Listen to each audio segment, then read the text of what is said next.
à toutes et bienvenue sur la chaîne Pichoncita. Aujourd'hui on se retrouve pour la première vidéo qui va aborder le thème du tatouage. Donc j'ai essayé de vous faire une vidéo les plus complètes, donc nous allons tout de suite commencer par l'histoire du tatouage en lui-même. Donc il faut savoir que les tatouages sont pratiqués depuis des milliers d'années. Donc en effet, le premier tatouage a été retrouvé sur Otzi, si vous ne connaissez pas Otzi. Otzi, c'est un chasseur néolithique qui a été piégé dans un glacier, le glacier de Similone si je prononce bien le nom, et qui date de 5300 ans avant Jésus-Christ. Les scientifiques ont pu déterminer que les tatouages avaient été faits dans un but médical. Il y avait également des tatouages au temps des pharaons, on a retrouvé des tatouages sur certaines momies. Ces tatouages là ont sûrement été faits dans un but sacré et religieux puisque les Égyptiens croyaient beaucoup en une vie après la... Donc le tatouage a pu être utilisé pour plein de choses. D'abord donc dans un but sacré, religieux, ce qu'on a pu voir, pour déterminer également les rangs de société, les rangs sociaux. Il pouvait également être utilisé pour marquer les esclaves ainsi que les prostituées par exemple au Japon au XVIIe siècle. On pouvait également distinguer grâce au tatouage les criminels et bien évidemment on pouvait en faire une question d'esthétique également. Donc nous allons maintenant parler du kakushibori. Donc je suis désolée si j'écorche le nom. Il s'agit du tatouage caché. Il s'agit d'une encre plutôt différente, enfin d'une technique de tatouage plutôt différente.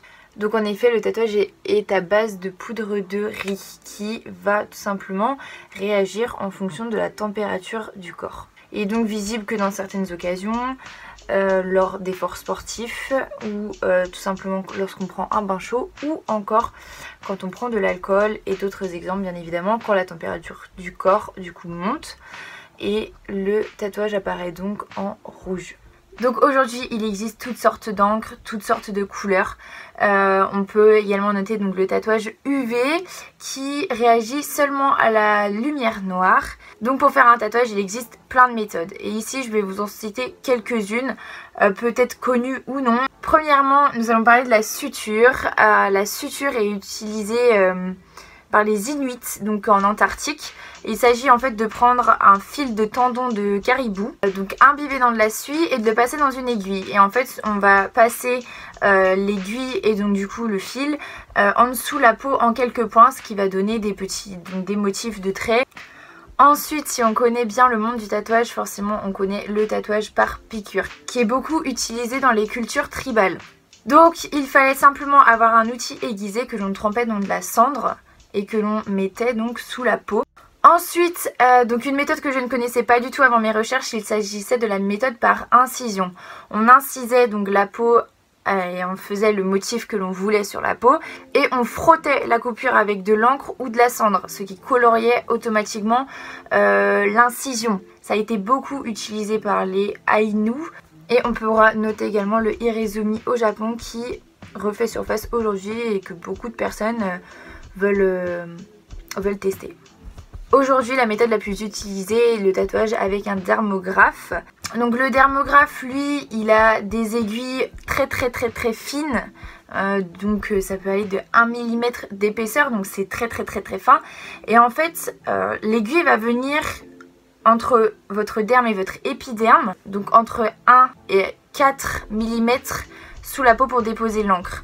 Donc tout ça dépend bien évidemment des endroits à tatouer. C'est la méthode la plus récurrente aujourd'hui. Donc là on va parler de quelques points importants à noter avant un tatouage et sûrement après. Déjà ça on ne le redira pas assez, il ne faut ni boire d'alcool ni prendre de drogue au moins 24 heures avant de se faire tatouer.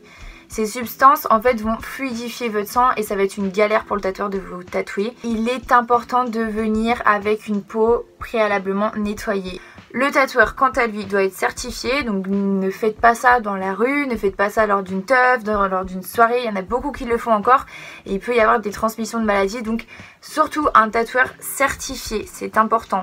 Important également, il ne faut pas avoir de coups de soleil sur la zone à tatouer parce que sinon franchement c'est une grosse catastrophe. Et pour les personnes qui ont la peau très sèche, il est bien en fait, il est conseillé même une semaine avant le tatouage d'hydrater tous les jours, tout le temps, pour que le jour du tatouage quand même la peau soit un peu plus hydratée et que ce soit plus facile à tatouer. Il faut être également reposé avant d'aller se faire tatouer, donc faire de bonnes nuits. Sinon on ne tient absolument pas la douleur, votre corps sera trop fatigué pour. Et il faut également bien manger avant de venir pour éviter tout ce qui est crise d'hypoglycémie, oui c'est ça, d'hypoglycémie ou de malaise en tout genre. Vous pouvez être accompagné ou tout simplement prendre vos écouteurs. Alors moi je sais que pour mon premier tatouage j'ai été accompagnée et ça m'a fait un bien fou parce que vous ne savez même pas comment ça fait peur. Ça fait super peur, vous savez pas si vous allez tenir ou quoi que ce soit, mais n'hésitez pas, surtout pas à demander conseil à votre tatoueur. N'hésitez pas à parler avec votre tatoueur, à poser toutes les questions du moment que vous soyez bien lors de votre tatouage. Mon petit conseil que je n'écoute jamais, voilà, que je n'exécute jamais, ne surtout pas aller voir les témoignages sur internet la veille de faire votre tatouage. Il existe des crèmes qui diminuent la douleur pour les tatouages. Alors, il est important de demander conseil à son tatoueur et à son médecin, même si on n'a pas de problème de peau, pas de problème d'allergie. Le problème en fait c'est qu'il y en a beaucoup qui utilisent, qui vont acheter des crèmes qui sont en France interdites, qui coûtent une blinde et qui la plupart du temps sont coincées à la douane. Mais il est important que vous demandiez surtout conseil au tatoueur selon la crème que vous allez utiliser, parce qu'il se peut qu'elle change la structure de votre peau et qu'alors là le tatoueur ne puisse pas tatouer. On ne rappellera jamais assez de faire attention à l'emplacement souhaité. Donc déjà par rapport à la profession, attention également aux zones qui se détendent. Alors si vous êtes une jeune fille, comme moi, j'aime beaucoup les tatouages sur les ventres, hein. Ça j'adore. Mais vu que je veux des enfants plus tard, j'évite parce que avec le fait que le ventre gonfle et dégonfle, ça va peut-être déformer le tatouage. Autre point important avant de passer à la douleur, c'est déjà que les moins de 16 ans sont pas pris pour les tatouages. Avant 16 ans, il est déconseillé de faire des tatouages tout simplement parce qu'on n'a pas forcément la maturité pour. Donc de 16 à 18 ans, vous aurez besoin d'un accord parental, donc d'un papier signé. Autrement, votre tatoueur également va vous faire un check-up par rapport à toutes les maladies que vous pourriez avoir. Et pour finir, attention aux tatouages en commun, aux dates, etc. Aux dates avec votre copain, aux dates avec votre meilleur ami, les tatouages en commun qui signifient trop, genre Queen et King, c'est le plus connu, ne surtout pas faire, clairement. Surtout pas. Donc on passe maintenant à la douleur, je pense que c'est le plus important. La douleur, elle est propre à chacun. Alors, on s'imagine tout de suite toujours une grande douleur, alors qu'au final, non. Le jour où vous allez vous faire tatouer, vous allez dire « Ah mais c'est que ça !» Ouais. Alors bien évidemment il existe des zones un peu plus sensibles que d'autres, donc il y a forcément les côtes, et il y a les pieds qui sont douloureux aussi, les mains et les doigts. Il y a les genoux, tout ce qui est un peu osseux et les coudes, et il y a également tout ce qui est le cou et le visage quoi, et la tête. Et je pense que ça c'est les zones les plus sensibles, mais je pense que ça dépend vraiment des personnes. Après en moins sensible, justement ça dépend encore des personnes, mais généralement on a les avant-bras. On a ici donc là-dessus, le bras. On a les mollets, on a au niveau alors des pecs, je suppose, je suis pas très bonne en anatomie. On a ici au niveau en bas du cou. On a également les cuisses, donc là où c'est moins osseux. Là actuellement il existe beaucoup de dermographes qui ne font pas beaucoup de bruit. Et le bruit, vraiment, le bruit on l'associe vachement à la douleur. Ensuite donc on va passer aux retouches. Il est possible de devoir faire des retouches puisque on peut faire des traits fins. Et on va voir qu'à la cicatrisation, les traits vont disparaître. Pour la plupart du temps sont gratuites si on va chez le même tatoueur qui nous a tatoué. Et payante si on va chez un autre tatoueur du coup. Il y a également les endroits qui sont en contact avec les objets ou avec des matériaux régulièrement, comme les mains ou les doigts. Vous savez, les doigts ça se frotte souvent, dans les poches, tout le temps sous l'eau, à toucher plein de choses.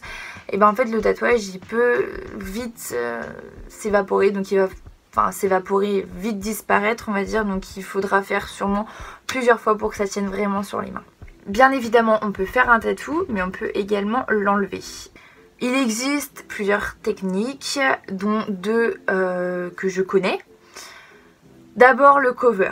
Donc le cover en fait c'est simplement un tatouage qui va remplacer votre ancien tatouage, celui que vous ne voulez plus. vous connaissez peut-être l'émission Tattoo Cover, et ben c'est exactement ça. Et on va retatouer donc du coup par dessus ce dernier qui va sûrement soit être de la même taille minimum que le tatouage que vous voulez recouvrir, ou alors il va être beaucoup plus gros. Donc il va également être sûrement plus rempli avec des ombrages, etc. Mais il existe un autre moyen d'enlever votre tatouage. Il s'agit bien du laser. Alors le laser, je suis pas pro du tout dans tout ce qui est laser, je pourrais pas vous dire ce laser là il est bien. Donc alors de ce que j'ai pu lire, il faut 3 à 10 séances pour enlever totalement un tatouage. Donc selon sa grosseur, selon les couleurs, etc. Donc les séances sont espacées d'au moins 2 mois. Et bien sûr un bon laser ne laisse pas de traces du tatouage enlevé tout simplement. Le prix va dépendre et du laser utilisé et de l'endroit où vous allez forcément pour vous faire enlever le tatouage. Apparemment le prix de la séance est de 150 à 400 € à peu près. Au niveau donc du coût du tatouage, c'est une question qui est souvent posée. Alors ça dépend de tout. Déjà ça dépend donc du motif choisi, s'il y a des couleurs, de la taille du tatouage ainsi que de la zone à tatouer, si elle est plus ou moins complexe, le motif forcément, s'il y a plus ou moins de détails. Il dépendra également du tatoueur, donc si c'est un tatoueur reconnu ou non, si c'est un tatoueur qui arrive dans la région et qui doit faire sa clientèle, forcément ce sera moins cher. Son style également de tatouage, le tatouage traditionnel va coûter plus cher, enfin avec une méthode traditionnelle va coûter je pense plus cher. Il y a également la localisation du shop. Si c'est en ville, forcément ça va coûter plus cher que déjà si c'est dans un milieu un peu plus campagnard si on peut dire. Ou encore chez le tatoueur, parce qu'il y a des tatoueurs comme ma tatoueuse qui exercent leur profession chez eux. Donc là ça va coûter moins cher parce qu'il n'y a pas la location du coup du local. Donc on va maintenant parler des soins. Donc il est important de ne pas l'exposer au soleil durant la cicatrisation qui peut être plus ou moins longue selon les personnes, donc on dit environ 1 mois.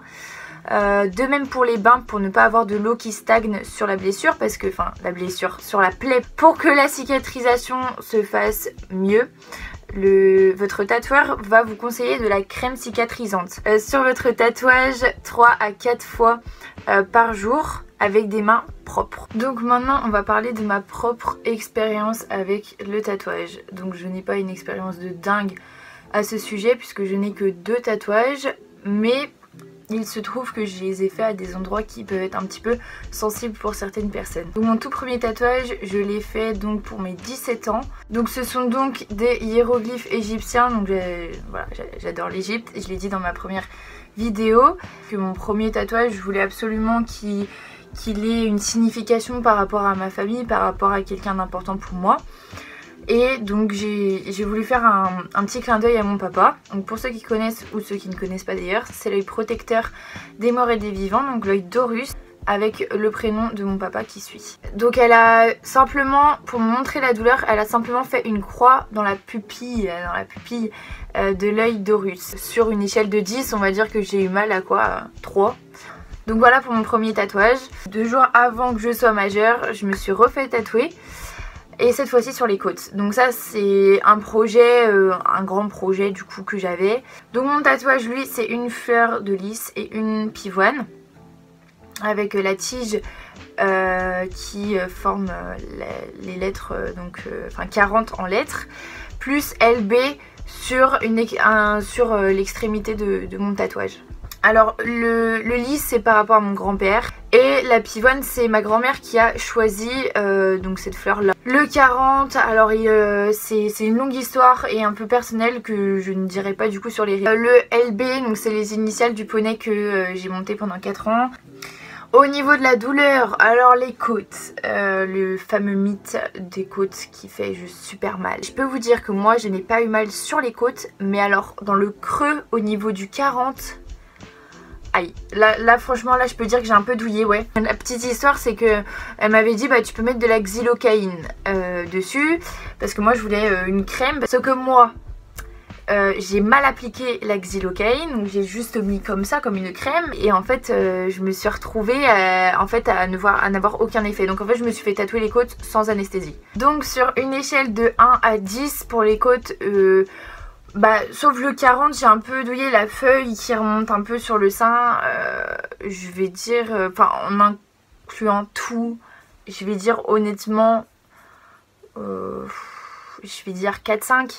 Alors maintenant j'ai demandé à des personnes que je connaissais si ils pouvaient un petit peu témoigner, faire un petit témoignage, m'envoyer des photos etc. de leur tatouage.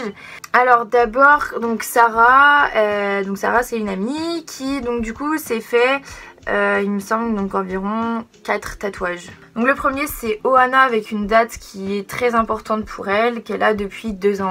Donc au niveau de la douleur, elle m'a dit sur une échelle de 10, 3 à 4 sur 10. Donc après cicatrisation, elle s'est exposée et en fait ça a réduit la taille de son tatouage. Donc elle a dû refaire son tatouage. Ensuite elle a donc une rose depuis donc 1 an et demi qui est située à l'aine. Donc c'est grosso modo en bas du ventre et au début de la cuisse. Donc elle m'a dit que la douleur c'était de 2 sur 10. Ensuite donc elle a des lettres au niveau des poignets, donc ici, et un petit cœur minimaliste entre les deux seins. Donc les lettres sur le poignet, m'a dit que c'était vraiment que ça avait pas du tout fait mal, donc elle a mis 0 sur 10. Et par contre entre ses seins elle a mis plutôt 5 sur 10. Ensuite son quatrième ça a été sa fleur à l'avant-bras. Alors là par contre elle m'a dit qu'elle a eu super mal, donc 10 sur 10 parce que apparemment son tatoueur n'avait pas été très délicat avec elle. Donc second témoignage, on va appeler ça comme ça, c'est Fiona, donc c'est une amie qui est super proche de moi. Donc Fiona elle a un tatouage à l'omoplate, donc c'est un triskel qui également a une signification très importante pour elle. Donc elle a eu aucune douleur au point même quasiment de s'endormir, si elle s'est pas endormie, je sais plus trop ce qu'elle m'avait dit, mais en tout cas aucune douleur. Ensuite le troisième témoignage donc c'est Johanna. Donc son premier tatouage c'est un loup sur la cuisse. Donc pour ce tatouage là le tatoueur a utilisé 3 sortes d'aiguilles. Donc la première, la plus fine, où elle a eu vraiment pas du tout mal. Donc elle a mis environ 1 ou 2 sur 10. La taille au dessus de l'aiguille. Au niveau des oreilles en fait du loup, elle a eu un peu plus mal, donc entre 4-5 sur 10. Ensuite ils sont passés à 3 aiguilles. Donc clairement là elle a dit qu'elle avait morflé, parce qu'en plus il devait repasser plusieurs fois. Donc elle a dit entre 7 et 8 sur 10 au niveau de la douleur. Ensuite donc elle a fait un underboobs. Un underboobs donc c'est la localisation en fait du tatouage qui se retrouve en dessous les seins. Donc ici c'est un corps d'une femme tout simplement en maillot de bain. Donc elle a quasiment rien senti sauf au niveau donc du soutien-gorge, du noir en fait du soutien-gorge, donc en référence au tatouage bien évidemment. Elle disait 1 ou 2 sur 10. Son troisième tatouage c'est un trèfle au niveau de l'épaule ici. Elle a mis la douleur à 1 sur 10. Ensuite donc Mathie, donc le premier tatouage donc c'est un piment sur les fesses. Elle apparemment pas du tout parce qu'elle a dit que ça faisait 0 sur 10. Le deuxième c'est un petit cœur qui a eu ici. Alors apparemment si j'ai bien compris ça a pas du tout fait mal, pareil que le piment tout simplement. Ensuite elle a un portrait sur l'épaule, donc ici. Donc lui pareil elle a pas eu plus mal que ça, elle dit 3 sur 10. Ensuite elle a un papillon à l'arrière du bras. Elle a eu un petit peu mal quand même parce qu'elle dit que sur l'échelle de 10 elle mettrait 5. Elle a fait également une rose au niveau de l'aine. Elle met quand même 5 sur 10. Ensuite elle a fait également un underboobs, donc toujours en dessous les seins, 5 sur 10 avec une crème anesthésiante. Elle a des phrases sur les côtes, donc juste en dessous finalement des seins. Et là donc elle a mis 4 sur 10. Elle a également une date donc bien sur les côtes, donc au même niveau que moi, 2 sur 10. Donc pour vous montrer vraiment que les côtes c'est un mythe finalement, parce que moi je connais, je connais pas de personnes qui ont vraiment eu mal sur les côtes quoi. Et ensuite donc la nuque, donc là 1 sur 10 parce que c'est même endormi, donc apparemment la nuque ça ne fait pas si mal que ça non plus. Ensuite au nez, sur le haut de la cuisse, là elle a mis 6 sur 10. Donc on va finir avec Tess. Son tout premier tatouage c'est la rose qui se situe juste en dessous du pli du coude. Elle dit qu'elle n'a pas vraiment senti grand chose, la douleur était de 1 sur 10. Ensuite son tatouage au niveau du poignet. Alors le poignet, elle souligne bien le fait que c'est un endroit assez sensible, surtout si on a les tendons ici qui ressortent bien, comme elle du coup. Au niveau de la douleur, elle met 3 sur 10 par rapport aux tendons surtout. Donc voilà, j'espère que je vous aurai aidé, j'espère que je vous aurai un peu éclairé sur le tatouage, que ce soit pour son histoire même, parce qu'il y en a beaucoup je pense qui ignorent que le tatouage est aussi ancien, sur les différentes méthodes également que vous pouvez adopter. Donc je vous fais de gros bisous, on se retrouve pour la prochaine vidéo, d'ici là prenez soin de vous et n'hésitez pas à me dire en commentaire ce que vous avez pensé de la vidéo. Je vous fais de gros bisous.